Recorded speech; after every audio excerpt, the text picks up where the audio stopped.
Hey everyone, what's up? In this video, I will show you guys how I created this matrix PCB.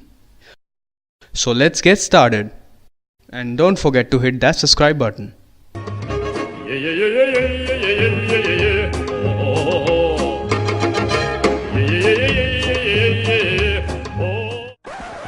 So the first thing that I did was I opened up my PCB designing software and made this schematic of the matrix PCB. And after creating this schematic, I converted this schematic into a board file.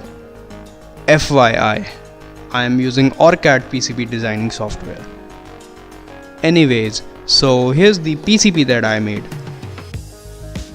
For etching this, I exported a PDF file of the board's top layer. Here's the footprint of board in black color.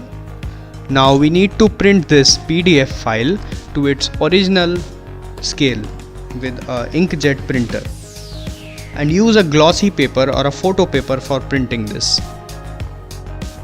Now if you want to learn more about etching and stuff, check out this video of mine on etching.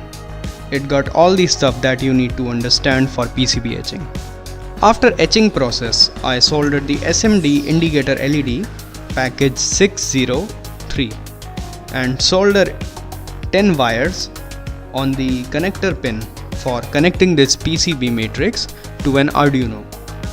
The LEDs are soldered in reverse polarity, which means we have to connect the common point of the LED to VCC or 5 volt of an Arduino Uno, and the LED pins 1 to 9 will be connected to the IO pins 2, 3, 4, 5, 6, 7, 8, 9 and 10.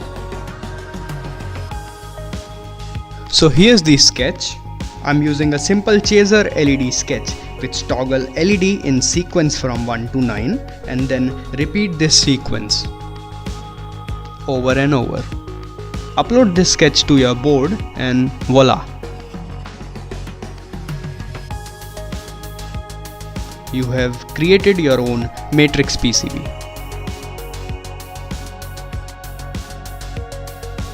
Schematic, PDF, code and other information on this project are in Hackster page of this project. Link in video description. If this video was helpful, then hit that subscribe button and leave a like or a comment, and I will see you next time.